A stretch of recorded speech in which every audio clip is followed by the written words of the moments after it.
Inauguration officielle de la passe migratoire du saumon d'Atlantique à Cap-Santé.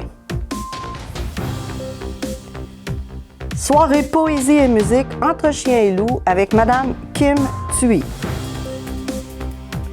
La résidence au sommet de Donnacona fête ses 10 ans. Bienvenue à votre Clic Info du 7 juillet 2023.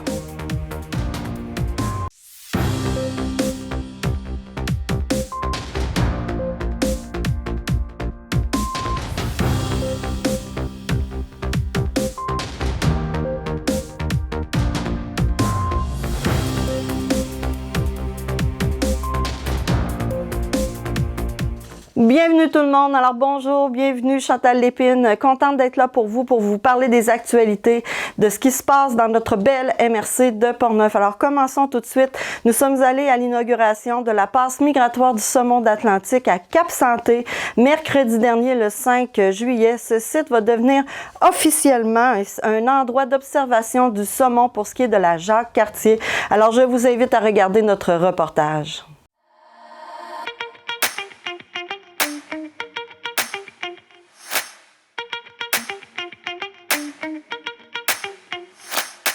Comme je le disais, c'est ça, on est vraiment heureux là, d'être ici. En fait, c'est vraiment l'aboutissement d'un grand projet. Jonathan puis Claude tout à l'heure vont en parler.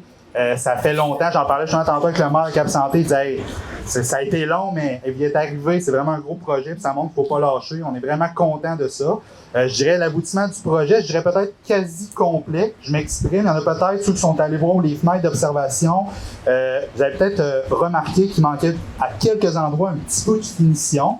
Dans le fond, je pense qu'en général, les gens trouvent que le site est déjà très, très beau, mais sachez que ça va être encore plus beau d'ici quelques semaines. Il reste la petite finition. Il y avait un compromis pour l'événement d'aujourd'hui. On s'est dit, est-ce qu'on attend que ça soit finalisé à 100% le site ou on ouvre tout de suite? Fait que ce qu'il faut savoir, c'est que les grands saumons, on est en plein dedans pour la montaison des grands saumons qui remontent la rivière Jacques-Cartier. Fait qu'on est durant la montaison, donc durant le pic. Fait qu'on voulait vraiment faire profiter le plus rapidement possible de la présence de ces grands poissons-là au public. Pour vous donner une idée, jusqu'à présent, on a déjà 240 poissons qui ont remonté à la rivière Jacques-Cartier. Fait qu'en date d'hier, puis là, il y en a des petits nouveaux que vous allez voir tout à l'heure dans la passe. Fait qu'on est un petit peu plus. C'est essentiellement tous des grands géniteurs. Fait que ça ressemble, dans le fond, tous des poissons là, de ce gabarit-là pour la majorité. Puis, persévérance pour réaliser des projets comme ça. Puis encore, la restauration du saumon dans Jacques-Cartier, c'est un projet continu. C'est un work in progress, donc, pour employer l'expression. L'approche qu'on a prise dans cette mise à valeur-là, c'est ce que j'appelle une mise à valeur proactive. Avant, on avait des gens qui recevaient des visiteurs, on essayait d'animer tout ça, tandis que là, vous voyez, on organise vraiment des visites très organisées. Et déjà en 2018, on se posait la question, qu'est-ce qu'on fait avec le site? Est-ce qu'on fait le statu quo? Est-ce qu'on limite nos activités à la gestion phonique? Est-ce qu'on améliore le site pour lui redonner là, sa noblesse d'antan? Donc depuis, bref, là, je travaille pour redonner vie au site depuis 2019. Je suis très content là, de vous accueillir, de vous montrer aussi tout le travail qui a été fait depuis ce temps-là. Nous étions aussi à la conférence de Mme Kim Thuy pour ce qui est de la première de soirée poésie et musique entre chiens et loups à Saint-Casimir. Alors voici donc un court reportage de cette belle conférence. Là-bas, parce qu'on est allé, quand on est arrivé, on a dépassé, évidemment, on a manqué l'adresse. On est arrivé jusqu'au casse-croûte. Mais là, je ne pouvais pas manger avant de venir vous voir, sinon il y aurait eu plein de frites dans les dents et tout. Et là, je sais qu'il y a une hygiéniste dentaire dans la salle. Mais oui, une fois, je suis arrivée dans une ville à 7h22 et je devais commencer la rencontre à 7h le soir. Et c'était les avions qui étaient en retard, c'était pas, je pouvais rien faire, j'étais dans un avion. Et je suis arrivée à 7h22 quand on est venu me chercher. Normalement, quand c'est aussi serré, je peux me changer dans le taxi. Vous voyez, je connais ma valise par cœur, j'ai une petite valise de rien. Tout au plus, là, je vous dirais, le maximum, c'est 8,2 kilos avec la valise là, et les roues et tout ça. Et donc, je calcule même le nombre la quantité de crème hydratante pour le corps là, dans un petit pot. Et ça ne dépasse pas le nombre de jours dont j'ai besoin. Alors, non, vous restez ici, Kim. Aïe, aïe, aïe. Bon. Alors, Ce fut donc une soirée haute en émotions qui nous a permis d'entendre une dame pleine de résilience, d'amour pour les mots et le peuple qui l'a recueilli, soit nous, les Québécois.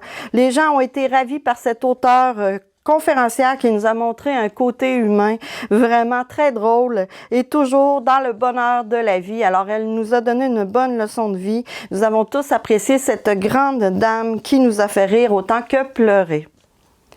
Un de nos partenaires, la résidence Au Sommet, fête ses 10 ans. Ils l'ont fêté le 21 juin dernier lors d'un souper à l'extérieur avec 100 résidents. Ils en ont profité pour justement inviter les employés, les gens qui ont contribué à la réussite, au succès de la résidence. Ils ont souligné l'engagement de certains de leurs employés, dont Mme Manon Labrec, M. Richard Falardeau et Mme Catherine Drolette. Ces 3 personnes, ça fait 10 ans qu'ils sont employés de la résidence Au Sommet. Durant la soirée, un spectacle de M. Denis Côté a eu lieu, alors on félicite la résidence Au Sommet.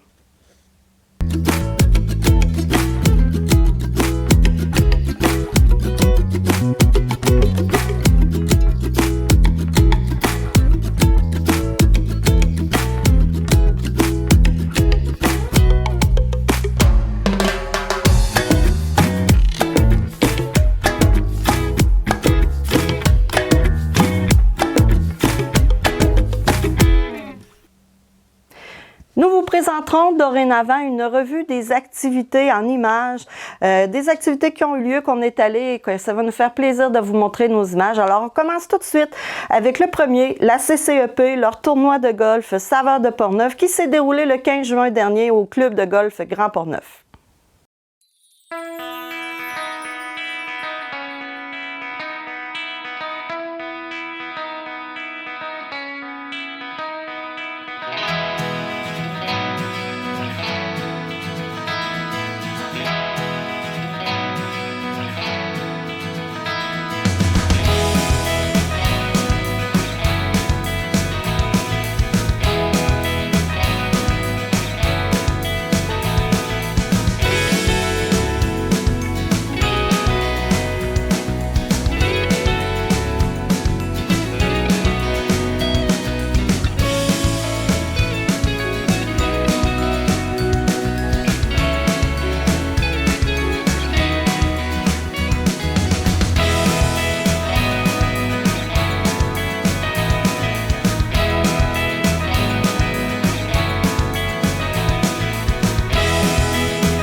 Nous sommes aussi allés au symposium riche en couleurs de Cap Santé. On vous présente des images.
Nous avons été aussi à la dernière conférence de presse de M. Vincent Caron, notre député de Portneuf, qui, au nom du gouvernement, a octroyé une aide financière à Saint-Alban et Saint-Léonard de Portneuf afin qu'ils puissent acheter, qu'ils puissent organiser un système pour que les gens puissent nettoyer leurs embarcations lorsqu'ils se promènent d'un cours d'eau à l'autre. Alors voici un court extrait. Plusieurs municipalités qui avaient pris l'initiative par le passé de mettre à disposition des gens qui fréquentent les lacs des stations de lavage. On sait que même une petite chaloupe ou un petit kayak, parfois, on ne soupçonne pas à quel point il peut transporter des micro-espèces qui peuvent ultimement être des espèces envahissantes. Donc, je suis toujours très attentif à ces gestes qui sont posés et à ces initiatives qui sont présentées, soit par des municipalités ou soit par des organisations, pour venir s'assurer que nos lacs vont demeurer dans un monde idéal, dans l'état actuel qu'ils sont, parce qu'on sait que de toute manière un lac a une durée de vie, et ça, donc deux subventions, une à Saint-Alban de 13 918 $ sur un projet de 19 457 selon les chiffres qui me sont présentés, donc c'est quasiment 100% des montants qui sont nécessaires pour mettre en place cette station de lavage de bateaux.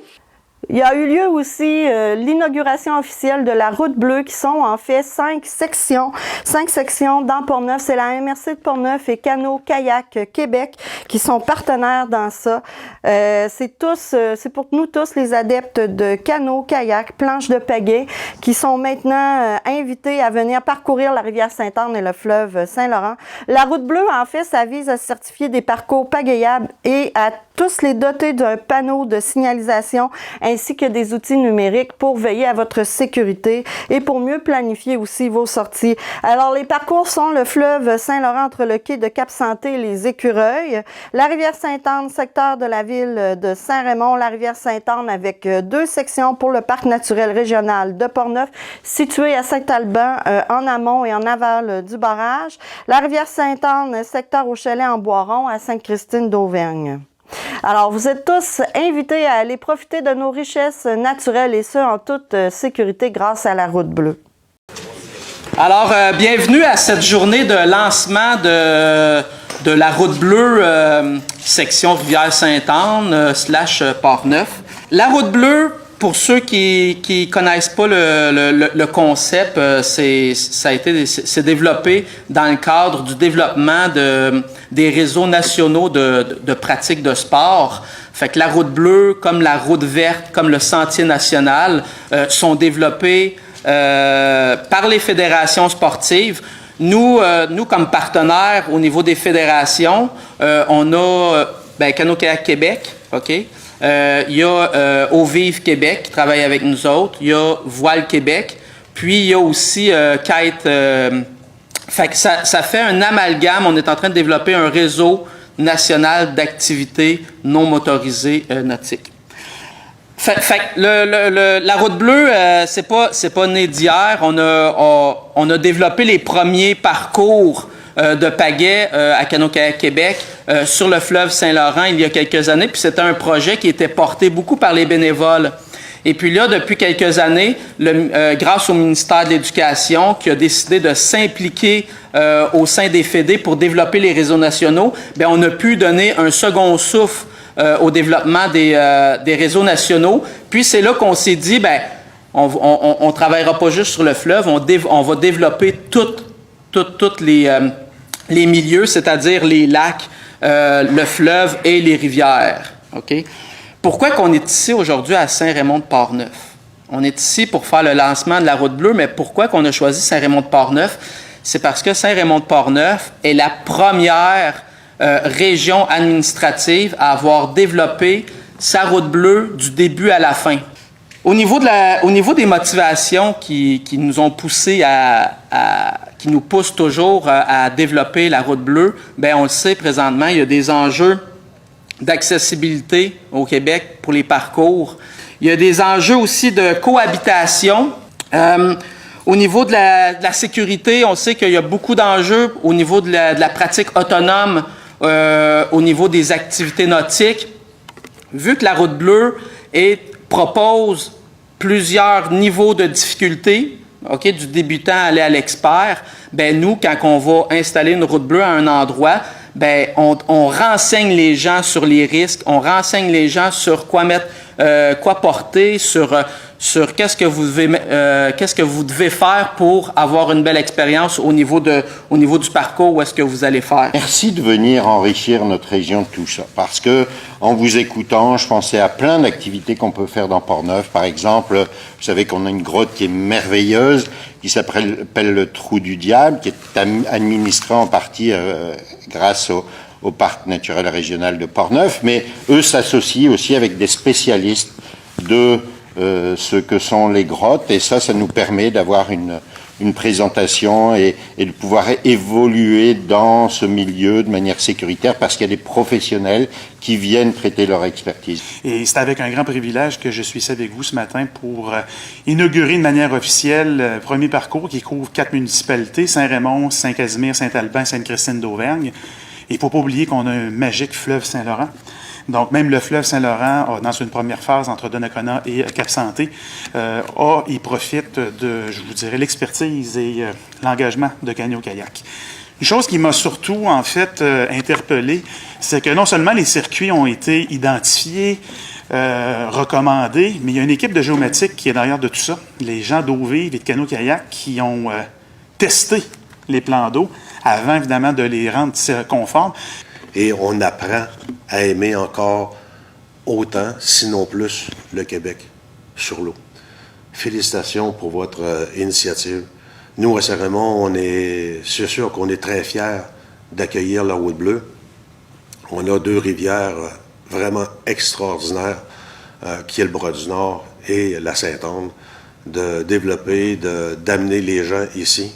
Vous savez, de ce temps-là, mon discours est un peu avec la rivière. Hier, on a signé l'accord on a signé l'entente pour acheter le barrage de la Chute. Ça fait longtemps que c'est un projet qu'on voulait. On va tout probablement hausser le niveau de la rivière Sainte-Anne pour pouvoir la régulariser mieux le printemps. Et ça va permettre justement le canotage sur la rivière. La MRC de Portneuf lance sa 3e édition de la virée enracinée en collaboration avec la table de concertation agroalimentaire de Portneuf. La région a de nombreux producteurs enracinés qui nous proposent de nombreux produits uniques. La virée enracinée va permettre en fait de les découvrir et de faire connaître ces beaux produits. Alors la virée va avoir lieu du 30 juin au 3 septembre et c'est 10 restaurants portneuvois qui ont décidé de faire partie de l'aventure. Les 10 restaurants vont cuisiner à partir de 3 produits des gens membres de la virée enracinée et vont vous les faire déguster tout au long de l'été. Les 10 entreprises sont Bistrot La Ferme, Boulangerie Le Soleil Levain, Brasserie La Fosse, Casse-Croûte du Roi, Casse-Croûte Saint-Caz, Le Mondial, Le Petit Patelin, Microbrasserie L'Esprit de Clocher, Restaurant Chez Moi, Microbrasserie Le Roquemont. Alors, c'est une virée enracinée pour tout le monde. Je vous invite à aller profiter des beaux produits de la région. Pour terminer aussi, dorénavant, nous allons faire une section babillard pour ce qui est des organismes qui nous envoient leurs activités. Alors, c'est gratuit, hein? L'émission est gratuite complètement. Vous avez juste à nous envoyer tout ça, soit par téléphone ou bien par courriel. Ça va nous faire plaisir d'en parler. Alors, oubliez pas, c'est Riopel à Saint-Uribe. Alors, en fin de semaine, encore plein d'activités. C'est une exposition vraiment extraordinaire. Je vous invite à y aller. C'est une belle exposition et c'est vraiment unique dans Portneuf. Alors, invitez tout le monde à y aller. Je sais que dimanche de 14h à 15h, il y a un concert de musique traditionnelle. Ils ont une bière Riopel à Saint-Uribe qui est vraiment excellente, donc je vous invite à y aller.